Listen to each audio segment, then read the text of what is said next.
Yo, what is up guys, Grim here, and in today's video I've got for you guys my biggest currency strategy test yet in terms of investment. So I've invested a ton in this strategy and I hope it pays off, but we'll just have to see if that's the case. Alright, so what are we testing here? Well, first of all, I'm including Harbinger once again in this test. People were a little bit curious about whether or not the amount of fracturing orbs I got in my previous video were the normal rate. So we're going to put it together the test again, but we've of course got to fight against the prices as they have gone up. So that's going to be in there. In addition to that, some people have been asking for exactly how profitable is Legion these days, because people have been saying, you know, okay, Legion used to be the king of currency in medium investment. Is it still there? You know, emblems are kind of cheap, you know, overall things aren't looking so great. Is it still really good? So that's the combo we've gone with. Legion and Harbinger, two very expensive mechanics to invest in, and we're gonna be rolling with both of them. All right, so let's go over the setup here. So we've got to do the Dunes map, unfortunately, because that is pretty much where Legion is best. So we'll be doing Dunes. We've got the Chisel, Alch, and Vaal. We're going on there because we want as much quantity as possible to get as much juice out of our Harbingers, as well as our loot in general. For our Scarabs, we've got Gilded Legion to really see what Legion can do for us in terms of currency. We've got Polished Harbinger to kind of make sure that we're keeping things consistent with our previous video. And then we've also got a Polished Cartographer Scarab. So based off of our previous test with Harbinger, highly recommend checking that out if you haven't already. Harbingers drop a ton of maps, and maps equals currency. So amping that up and making sure we get even more of them seems like a pretty damn good idea, especially because Legion also gives a ton of maps. And then finally, we've got a Sacrificial Fragment for a bit of quantity. Now we're also using a Hunted Traitors compass here to give us some extra high value monsters, which hopefully drops some maps as well. We're using the elusive and expensive now Harbinger compass to make sure that things are consistent. Now it's going to be interesting to see if we get as many shards as we did in City Square, because now we're missing two of the bosses that we had in City Square for the shards. If you guys didn't know, this one here makes the bosses drop currency shards from Harbingers as well. In City Square we were getting 3 stacks of those Harbinger currencies. Here we'll only be getting 1, so we lose a bit of value there, but we'll see if it's still good. And then finally we have the additional Legion encounter to round out our setup here. All right, so what is the theory? Well, right now, obviously, we're thinking Harbingers are pretty good. We're going to test them again. They should be pretty big money. But Legion itself actually drops a ton of natural divines. And divines right now are exceptionally expensive. If you take a look at the price, they're up to 260 chaos. And if we can farm raw divines, that's going to be pretty good for our profit line. In addition to that, Legion also drops, you know, a bunch of just bubblegum currency, which can be worth quite a bit. You know, sextants, chisels, you know, fusings, stuff like that. But they also drop the incubators. Now, incubators come in various different shapes and sizes, but a few incubators have actually been changed this Lee to be more powerful than not. Okay, so the general kind of like mainstays have always been ornate incubators and diviners incubators. So ornate incubators give you a ton of tier 1 currencies, like divines, and the diviners incubators give you stacked decks. They can give you anywhere between 2 to 4 stacked decks, so it gives you like what, 3.5 stacked decks on average, which is pretty damn good. Now stacked decks right now you can sell them 136 stacked decks to 1 divine, so they're worth about 2 chaos each. So when you pop one of those incubators, it's like roughly, you know, what, 6.5, 7 chaos each, which is pretty damn nice. Now I don't have any to show you right now, but the other ones to look at here is going to be the Kalguran incubators, which are very, very strong. You can sell these for 4C roughly right now. The Geomancer incubators, which will sell for 2 chaos, so you can sell those to other players who are looking to crack them open themselves. I wouldn't recommend using these. And then finally, we also do have the Cartographers incubators here. Now these ones are particularly potent due to the fact that they can give you the Conqueror, Shaper, Elder, and, you know, Guardian maps overall, which are very, very nice. They also do give you a bunch of monsters as well, sorry, a bunch of normal maps as well, which, you know, obviously do sell quite well as well, so those are pretty damn nice. We also do have potentially the opportunity to use some Foreboding. I haven't tested these yet. Most likely they won't be used in this test, but they are an option. And then you also have your classic Skitter incubators, which give you Scarabs. However, these probably also won't be used in this test either due to their high kill count requirement. Now the one one that I really want to talk about though is the Essence or Infused Incubator. Now this one is one that I've been ignoring in the past, but I've been informed it now drops Shrieking Essences instead of Screaming Essences. Now Essences are ridiculously expensive right now, and if you get a ton of these Infused Incubators and they each drop a Shrieking Essence, that could be some pretty big money. Now to boot, the best incubators to run yourself are ones with really low kill counts in order to open them up. So this one here, 3.5 kills, this one 4.1k kills, this one 4.4k kills. Now if you compare that to a Skidding Incubator, 9,000 up all the way to 10,000 in some cases, they take way longer to open. So the best ones are the low kill count ones, and Infused also has a very low kill count. So it's going to be interesting to see what kind of loot we get from those and if they're any good. Now that is in general the kind of thing that we're going with there. So we'll have our Legion loot, we'll have our Harbinger loot, and then we'll also have, like our map sustain and all sorts of stuff like that that we can sell, as well as our Exarch loot. Now as for our Atlas passive tree, we've got all the usual candidates for Harbinger. We've got to make sure we take all the small nodes as well, because those are going to increase the amount of chances we have at getting a fracturing shard, so we spec fully into those. All the map nodes as well as usual. In addition to that, we're also picking up all the usual candidates for Legion. If you're interested in having the tree, it'll be in the description, the comments, as well as the usual Grimro spreadsheet, which we'll be talking about a little bit later on. Now in addition to that, I've also taken as many of the quant nodes here as well as possible, just to try and give my Harbingers a bit of a higher chance at getting the old fracturing shards to drop. And then of course we have to maintain having that top hat as well for the same reason. Getting more chance at more shards is definitely better. And if you don't have those, that might be why you're not getting too many shards. Alright, so that's going to be the setup, guys. Now all we need to do is run all the maps and really truly see if Legion is worthy of the Currency King throne for medium investment that it's maintained for so long, or if it's been dethroned by Alch and Go speed farming strategies. Let's find out. Alright guys, so these maps are long and they are difficult. So while the reward may look incredibly enticing coming up here when we get to the currency, it's definitely not easy to run these things, and you need a pretty damn juiced out character. And even then, they take ages. So the general gist of the strategy though, if you are down to try it out, is essentially going to be to jump into the maps and find the Legion pylons ASAP. And you want to start out with them first, because while you're breaking them out, you're going to be clearing the rest of the map, as well as taking down some of the health on some of the Harbingers. In addition to that, you also just want to chain the monoliths. So if you've got an Inspired Learning, if you've got Rampage, if you've got literally any sort of kill streak kind of mechanic going on, then you're going to be able to take advantage of that and get a rolling start and really rev up your clear speed. So clear all the pylons in succession. The only exception I would have to this rule is if you're using a shrine kind of Atlas passive tree, or like the Gull, or like Blunderbore or something like that. In that case, find the shrines first and then take them down and then go for the Legion pylons, and that's going to be the best way to do that. And then after you've killed all the pylons, then you want to clear the rest of the map, make sure you get all those Exarch monsters out of the way. And then head to the boss, kill the boss, and then go back and then loot the map. So you don't want to be looting while you're killing in this strategy, because it just wastes so much time. But then after you've done all of the killing and you've killed the boss, then you go back and loot. And then while you're looting, you're going to clean up the Harbingers, which have like half HP or something like that, while you're doing that. That is the best way to do it. I've timed it, and I think that's probably the way that you guys should go. If you've got a better way to run them, definitely feel free to let me know down in the comments, but that's how I ended up running them in this test. And even for me, it took roughly 5 to 6 minutes, depending on how, kind of crazy I was doing. So it's definitely a pretty intense strategy there, man. But, it could be good. Make sure to time your own maps so that you can kind of check out how much you'll be earning. All right, moving on. The next thing you guys need to know about is incubators. So for this test, every single incubator which I dropped, which I had an interest in using, I slapped on straight away. So the incubators that were used and consumed in this test were Ornate, Diviners, Infused, as well as Cartographer. I didn't use any of the other incubators. They'll be in the stash for the loot breakdown. I'm not including them in the actual finances, but they'll be there and you guys can see them. They do sell, the ones which I've got in there, but the rest of the stuff, I just bam, slap it on, and I also just get the loot out of it, and that'll be included in the loot that we actually get.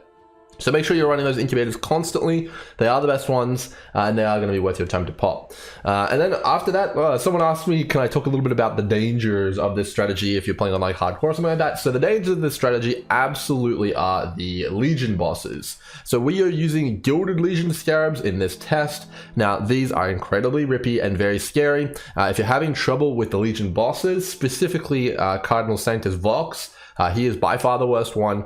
I would recommend just using Polished instead. You'll get a few less emblems, but you'll see when we get to the loot breakdown, that's not where the majority of the money comes from, so feel free to use Polished. It's completely fine. You do not need to worry too much about them. It'll probably increase your clear speed as well. Now, outside of that, I would say that we probably got moderate to, I'd probably say moderate RNG. So one interesting thing to note is that our Harbinger loot is substantially lower than our last test. In all of the 100 maps, I believe I got 1.1 fracturing orbs compared to the 2 or something like that that I got in City Square. Now, I would say that having used a lot more Harbinger since that test, I would say that it's probably close to the 1.5 orbs on average per 100 maps that you run, if you're running like a dedicated strategy to Harbinger, and that is without dropping a pure orb as well, of course. So I think I got a little bit on the lower end of RNG here. Obviously, there's been some people who got even more unlucky than this, but that's kind of just the way the cookie crumbles. Sometimes you get unlucky and you only get stacks of 1 every time the fracturing shards drop, and sometimes you get tons of high stacks, and that's going to give you a ton of currency, obviously.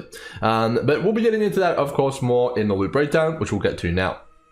Oh boy, okay, loot time, let's dive in. So this is some of the most quantity of loot that I've ever gotten from 100 maps. The buffed Legion nodes truly are something else. Alright, so let's dive in. So what is going to be included this time in the loot breakdown? Well, of course, we've got our emblems, which have to be included. We've got our invitations, but this time I've also included scarabs. Now, the reason I've included scarabs is because Legion actually just does drop a lot of scarabs, as well as having a lot of rares, which can have the scarab conversion modifier, and that also is the case for Harbinger. Now, this basically just was, it's so many scarabs that I just feel like, okay, it's pretty necessary to include them at this point. We're talking like multiple divines of scarabs, so, not including them would actually feel like a disservice to the strategy when it actually is a big part of the loot which you're going to be getting. So scarabs are included. We're also including maps. We got a absolutely unreal amount of map sustain going on here. I believe this is roughly 380 dunes. So you are going to quadruple sustain with the setup, meaning that every single map that you run, you're just going to be getting free money by maps that you can sell. We also got a ton of carcasses here, which are obviously going to be included as well. All of our Harbinger currencies are going to be in, as well as stacked decks, which come from, the mechanic, as well as the diviners incubators, which you're going to get. All of the currency is included, of course, as much as there is. We've got 6 divines for anyone curious. And then what's not included. All right, so we haven't included any divination cards, any contracts, any blueprints, any essences, even though I think that they probably should be included because we were using the infused incubators, and you do drop a good amount of essences from the actual legions themselves. But they're there. You guys can sell them if you want. No memories, even though we dropped 6 of them. No divination cards. No spare incubators were included, even though these absolutely do sell all day long. You can put the Calgurans in a 40 to 10 dump tab and they will sell. You can put the Skitterings in a 1.5 or 10C to 10 dump tab and they will sell. So those aren't included either, just because the pricing on them is a little bit weird on PoE Ninja. Fossils also aren't included. Again, this probably should be included because you just get so many of them. You can see here how many fossils we get, and then obviously like stuff like simulacrums, delirium mobs, like even the Conqueror and Guardian maps I didn't include, even though we are getting them from the Cartographer's incubators, so you should probably include them as well, but trying to be fair here. And then Eldritch and Tainted currencies are out as well as Blue Icus, and then obviously fractured items, they're not in either. Even though I did get a 4 Divine Claw, okay, I got a 4 Divine Fractured Claw that also, well, 3 Divines now apparently, you would be making money from that. All right. So now that we know what's in and what's out, let's talk a little bit about the finances and how much we earned. Let's dive into the spreadsheet. Okay. Now, there is obviously a massive expense to make up here. Let's talk a little bit about that first. Okay, so we used Dunes, so it's 5C a pop. We use the Harbinger Compass right now, which is ridiculously expensive. How much is it actually right now? It is 50 KOS each right now, and that's in here. That's what we've got it recorded as, so we'll see if we make any money. We've got the Legion Compass, which is also immensely expensive right now, 30C. We got 100 Traitors, which I believe I paid 6C each for. Alch, Vaals, Chisels, of course. We've got Kirak Harbinger on the map device, Polished Harbinger, as well as Gilded Legion, and then also a Polished Cartographer Scarab, and then the sack frags are included as well, but you know, they're basically free because you get so many back. Okay, so that is the expensive. So 42 chaos per map. That's a massive investment. So over 100 maps is 4,200 chaos. That is heaps. You know, but in reality though, it's actually not as much as you'd think. That's only 10 divines in terms of investment, and you make a lot more back. You saw there, I got 6 divines raw back, so that almost covers the entire investment of Legion alone. And you know, I don't think that this is a high amount of divines from Legion at all. If you're popping the incubators and you're doing the legions, in general, after I've done like hundreds of legions, it's roughly 1 in 10 maps that you're going to get a divine. You know, you may get a little unlucky, you may get really lucky, but overall, over a lot of maps, you're going to probably get 1 in 10 maps is going to be a divine. So, you know, if that is the actual ratio, all of your expenses are basically paid for by divines. You know, that's not the case in this test, but that is generally the case. Okay, so let's get into the loot. Okay, so Harbinger, first up, 2,621 chaos. So did we pay back our Harbinger compasses and our map device from that alone? Well, the answer is actually yes. And now what is included in this Harbinger number, we'll get to in a second as well. So the compass cost us, I believe, 1,250 chaos. That should be right. It should be right. So we'll just, yep, that should be right. Yep. And then 600 chaos from Kirak, and then 300 chaos from the Polish Harbinger. So 2,150 chaos invested in Harbinger, and we made back approximately 2,000. We made, where is it? 2,620 here chaos from Harbinger. Now. Where is that money coming from? Okay, so we got 81 Ancients, and Ancients are just skyrocketing right now just due to the fact that people want an Ancient Orb the belts, you know, like Headhunter and Mageblood. So they're currently 12C on PoE Ninja right now. Now, you can sell them for more in bulk. I looked, it's about 14 to 15 chaos in bulk, and we do have bulk, so you can get even more out of this, but that's actually pretty damn strong. And then we obviously got 1.2 Fracturing Orbs here, which, you know, that's pretty damn nice. That's not too bad. And just 1,600 chaos. And then also Harbinger Orbs here, we got a few of those as well, but they're worth nothing. Okay, so when you combine those two things together, it actually pays for all of the Harbinger stuff, and that's not including the map sustain, and it's also not including annulments and exalted orbs. I couldn't separate them out this time because there's just loot everywhere, and also Legion drops a lot of exalts and annuls as well, and so it's just like there's just too much stuff. So that's excluding those two things. Including those two things, it more than pays for itself substantially, even with the lower Fracturing Orb drop chance. I would hazard a guess to say that even if you got no Fracturing Orbs, you would actually still make money off Harbinger, just purely from map drops, the loot conversions, like you get Scarabs and stuff like that, and then also the Ancient Orbs, Annulment Orbs, and Exalted Orbs, because those are all going up in price now, because people are starting to craft. So that's kind of where it's at, guys. Harbinger definitely just still performing very, very well, even with the massively inflated Harbinger compass price. Very, very impressive.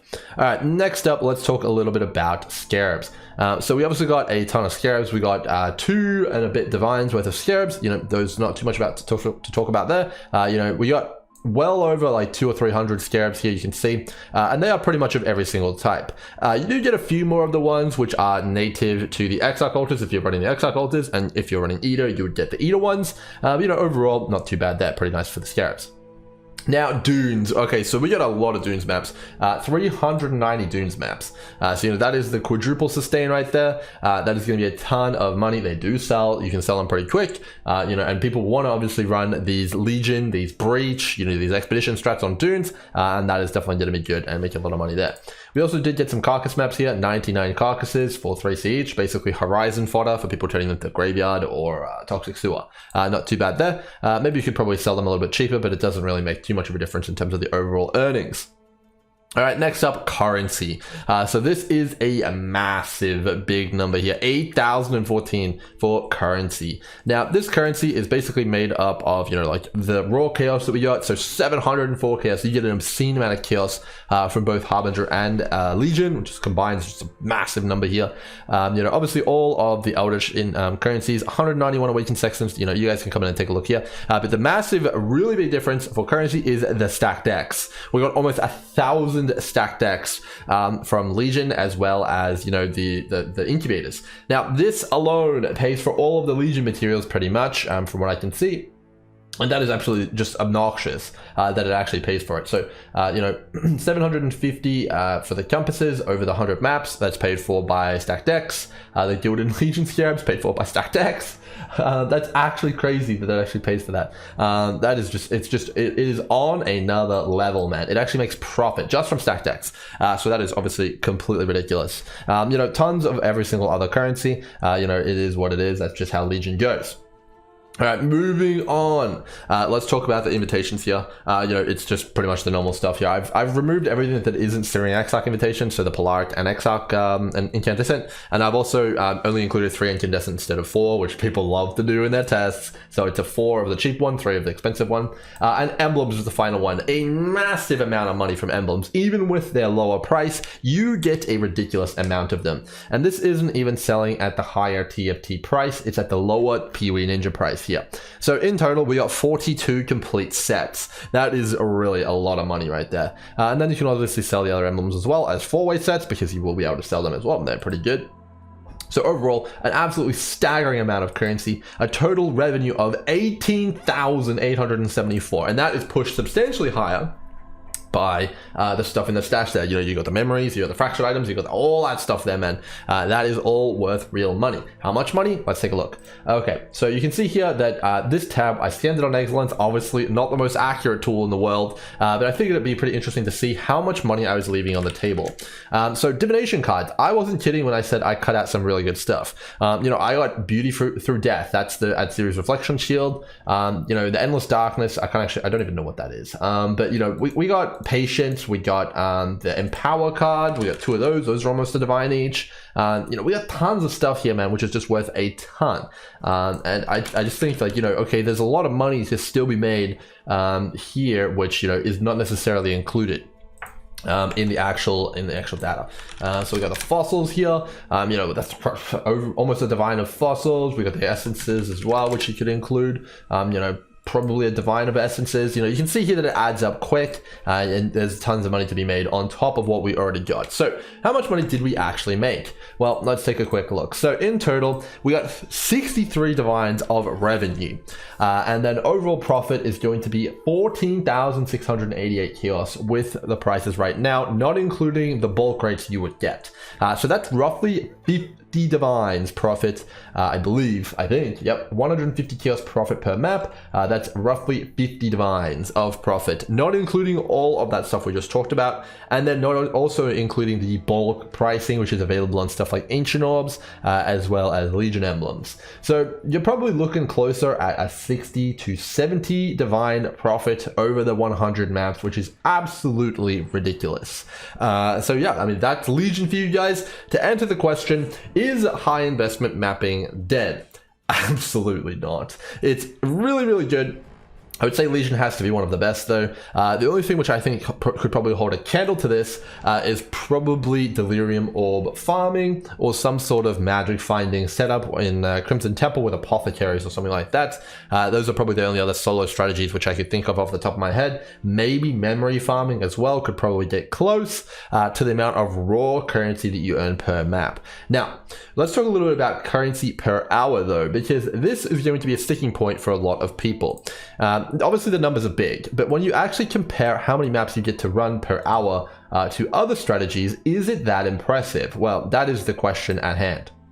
Okay, so if you were to run one of these maps every 10 minutes, so you'd be doing 6 maps per hour. That's only 3 divines per hour. That's not that impressive, and you can do better in some lower investment strategies where you go really, really fast. But if you can push that up and you can do 10 maps an hour, obviously that's way, way better. So 10 times 0.5, that's 5 divines. So it's really all going to be down to how fast you can run the maps and then how fast you can loot the maps. Now, obviously, this number here is not including all of the juicy stuff like the memories and all sorts of stuff like that, but it really is going to come down to how fast you can do those maps on your build, because it doesn't matter what anyone else's build is doing. It's all about how fast you can do them. If you're going super slow, it's not a very good currency strategy for your build yet, or maybe at all.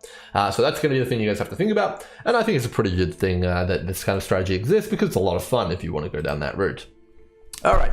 That's pretty much going to be the video, guys. Hope you guys enjoyed. If you guys want to see any sort of builds on the channel, I'm going to be doing build content now as well. And if you got any other currency strategies which you'd like to see, I think Delirium as well as Expedition were pretty hot ones in the last video. I might cover them as well. So maybe comment down below. Let me know what you want. If you liked the video, make sure to chuck it a thumbs up. If you got any feedback or you didn't like it, chuck it a thumbs down and leave me some feedback. All right, until next time, see you guys there. Have a very Merry Christmas and cheers.